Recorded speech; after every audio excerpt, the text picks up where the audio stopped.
অনেকেরই কমপ্লেন হাত উপরে উঠাইতে পারে না, চুল বাঁধতে পারে না, পিঠ চুলকাইতে পারে না, রাতে ঘুমাইলে অসহ্য ব্যথা হয় শোল্ডারের মধ্যে টনটন করে। এটা সাধারণত ফ্রোজেন শোল্ডারের রোগীদের হয়ে থাকে।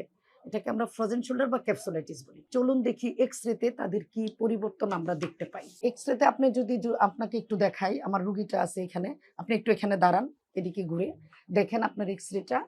এই যে এই জায়গাটা দেখেন চাপা, এই জায়গাটা চাপা, এই ফাঁকাটা ভালো। দেখছেন? এই ফাঁকাটা পুরাটা এক্স-রের ভিতরে থাকতো, পুরাটা জয়েন্টের ভিতরে থাকতো, এক্স-রেতে দেখা যাইতো। ঠিক আছে? দেখেন এইটুক চেপে গেছে, এইটুক চেপে গেছে। এই চেপে যাওয়ার কারণে আপনার ব্যথার কারণে এটার ভিতরে একটা পাতলা পর্দা থাকে, যেটাকে আমরা ক্যাপসুল বলি। এটা সাধারণত 1/2 ইঞ্চি পরিমাণ ভলিউম থাকে এটার, এইজন্য জয়েন্টটা এতটুকু ফাঁকা থাকে।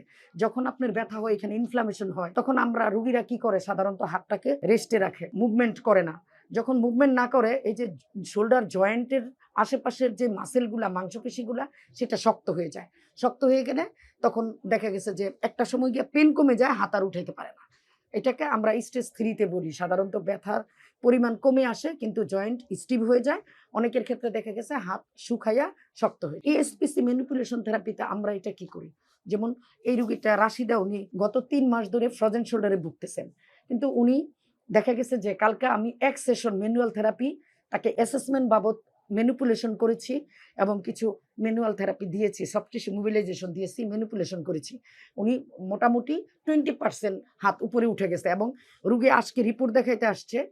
আলহামদুলিল্লাহ উনি বলতেছে যে আমি কালকে রাতে ঘুমাইতে পারছি। এইরকম যদি আমরা এই কারেকশন থেরাপিটা 10 থেকে 12 দিন প্রতিদিন একবার করে করতে পারি, তাহলে রোগী আবার পুনরায় পিঠ চুলকাইতে পারবে, হাত উপরে উঠাইতে পারবে, চুল বাঁধতে পারবে, এই হাতের সব কাজ করতে পারবে এবং তার আস্তে আস্তে ব্যথা কমে যাবে এবং হাতের যে শক্তি কমে গেছিল সেটাও বেড়ে যাবে। স্বাভাবিক অবস্থায় সে ফিরে আসবে ইনশাল্লাহ।